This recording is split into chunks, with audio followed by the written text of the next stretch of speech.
في غلبة سيدنا موسى لفرعون آيات وعبر. القهر الرباني يغلب تدبير الظالم. سيدنا موسى نجا من القتل اللي دبره فرعون بإنه كان بيجمع الأطفال كلهم ويذبحهم عام بعد عام. طبعا كان لازم يعمل كده علشان يبقى في طبقة عاملة من الرجال. كان ممكن ربنا يأمر إن سيدنا موسى يتولد في العام الذي لا يذبح فيه الأطفال، لكن لأ، هيتولد في عام الخطر وهينجح. كان ممكن ربنا يأمر بإن سيدنا موسى تلاقيه أي أسرة تانية، لكن لأ،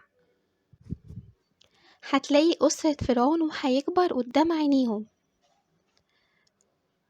طبعا أم موسى لما ألقته في اليم أو النهر ده كان بوحي من ربنا سبحانه وتعالى عشان تعرف تهربه من التفتيشات الدورية اللي كانت بتحصل على بيوت بني إسرائيل علشان يدوروا على مين ولدت حديثا. تأثير المحبة يغلب خشونة السلطة. علشان ينجي ربنا سيدنا موسى من فرعون ما قامتش معارك طاحنة، الموضوع كان بسيط جدا وسلمي. وألقيت عليك محبة مني. السيدة آسيا أول ما شافت سيدنا موسى قالت بس ابنك منين يا ستي؟ ده انتي أول مرة تشوفيه، ما تتبني أي حد تاني. أكيد كان في محيطها أطفال آخرين، ولاد أخواتها، ولاد وصيفاتها، أي أطفال تانيين. اشمعنى ده؟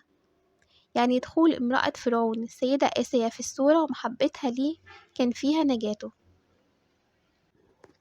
من الآيات والعبر برضو تسخير فرعون لخدمة دعوة سيدنا موسى. ده حصل إمتى؟ يوم الزينة.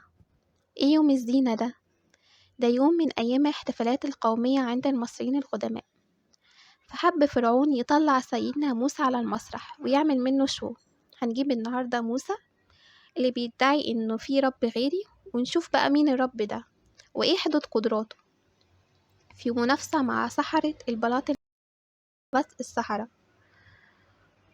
الخبر انتشر بسرعة رهيبة باستخدام منصات فرعون.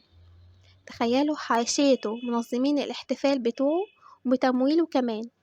يعني اللي كان سيدنا موسى هيعمله في شهور وسنين عشان ينشر دعوة عملوه فرعون في أيام. سبحانك ربي.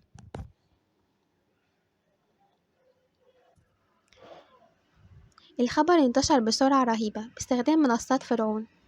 تخيلوا حاشيته منظمين الاحتفال بتوعه وتمويله كمان. يعني اللي كان سيدنا موسى هيعمله في شهور وسنين عشان ينشر الدعوة عملهوله فرعون في أيام. سبحانك ربي. معجزة الغرق. سيدنا موسى جاله الأمر إنه يهاجر، كان طالع من البلد خالص من وشهم ورايحين على بيت المقدس. فرعون يهدى بقى ويقول هديت؟ لا، ده يقرر إنه يطلع وراه في مطاردة عشان يقضي عليهم خالص. وربنا يشق البحر لسيدنا موسى وبني إسرائيل عند البحر الأحمر. عمق البحر هناك مش كبير وممكن يحصل فيه كده. تخيلوا انقسام البحر لشقين، كل شق كالجبل، ومرور بني إسرائيل ما بين جبلين من المية. حاول فرعون يحصلهم ويمروا هما كمان، وأول ما قوم فرعون بقوا في النص لا ينفع يرجعوا الشط ولا قادرين يحصلوا سيدنا موسى، رجع البحر تاني ومات فرعون. مات غرقان، اللي بيدعي إنه ربنا مات غرقان. وبقيت جثة فرعون ما فقدتش، وتم طحنتها بالطريقة المصرية القديمة المعروفة بمعجزة من ربنا سبحانه وتعالى عشان تفضل آية لنهاية التكبر والظلم.